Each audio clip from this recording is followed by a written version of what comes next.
As we continue now to discuss the concept of Tzimtzum, in the back of the Sefer, the Biyam Darkecha has a lengthy discussion based on the teachings of Rabbi Yitzchak Meir Morgenstern, based on the teachings of Rav Avram Schatz, and basically his opinion is that despite the fact that there is very famously a disagreement about the nature of Tzimtzum, he believes that there really is no such disagreement.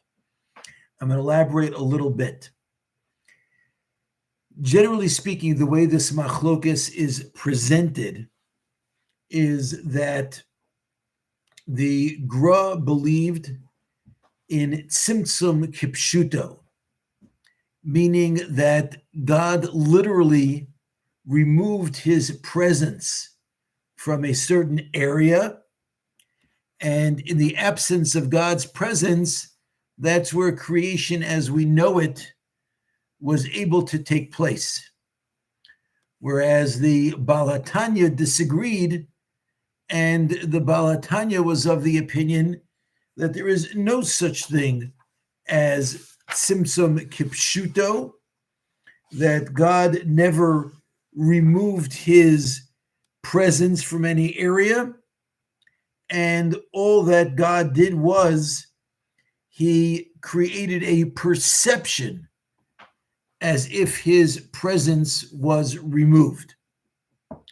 This is a machlokas which is attributed to early generations between the Shomrei Amunim and the Baal Mishnas Chasidim, and then more recently, 120 or so years ago, between the Baal HaLeshem, who was assumed to be of the opinion of Tzimtzum kipshuto, that God literally removed himself, whereas Rav Naftali Herz Halevi understood Tzimtzum not being kipshuto, but rather that Tzimtzum means the creation of a perception of God's presence being removed. Reb Yitzchak Meir Morgenstern and many others, by the way, are of the opinion that there really was no such machlokes.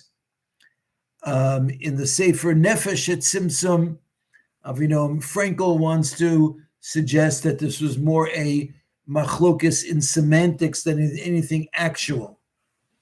And over here, he goes through bringing down from Rabbi Yitzchak Meir Morgenstern a whole list of proofs that there was no such machlokes. I'm going to start with the last thing he brings down from Rav Gedalia Koenig, who was the founder of the Breslov community in Tzvas. And he said that he has a tradition from his ancestors that there is no machlokes about the basic foundations of our belief. And that everybody agrees when it comes to any of the foundational principles. He goes on over here to explain that there cannot be, by definition, any change in the Creator. The Creator was the same before creation as after creation. And he's the same today as he was from the beginning. He is constant and he is existence. And something that is constant by definition does not undergo change. And certainly he does not undergo any actual tzimtzum, any actual constriction or any limitation. As we say in davening, Ato echad ad shelo barasa olam, v'ato echad misha barasa olam. That's the Sephardic way of putting it. Ashkenazim say a little bit differently, but the idea is that you are one prior to the creation of the world, and you are still one post-creation. And when the Arizal speaks about tzimtzum, it does not chas v'shalom mean that God removed himself, which is an impossibility, but rather it means that he hid himself. that it looks as if he is not present. And for example, he quotes from Rav Chaim Volozhin. Rav Chaim Volozhin is one of those who supposedly holds up the opinion of the Gra that Tzimtzum was real. But Rav Chaim Volozhin himself says that the meaning of the word Tzimtzum does not mean a removal or of moving from one place to another, but rather it means, he says, Hester v'kisui, hiding and covering. That wherever there are worlds in existence today, it is completely permeated with the essence of God, just as everything was permeated with the essence of God prior to creation.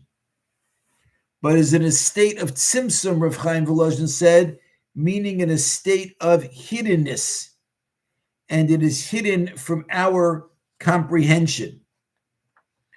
Further on, Rav Chaim Volozhin says that the concept of Chilul Hashem, which is usually translated as a desecration of God's name, but he says the Zohar explains that it means as if you're creating a hole, from the word halal, meaning your behavior is demonstrating that you don't believe that God is here.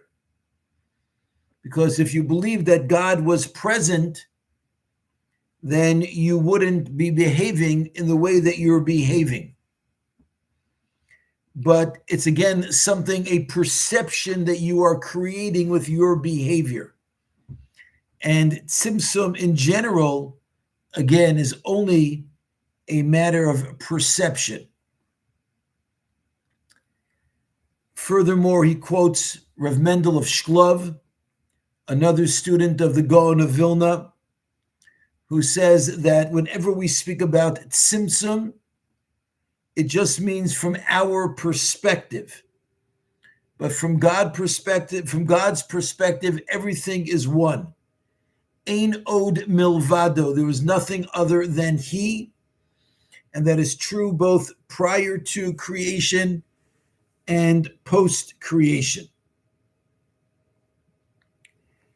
We'll see next time a list of quotes he brings down from the Leshem to show that the Leshem also believes that Tzimtzum is a matter of perception and not a matter of any change in actuality and reality.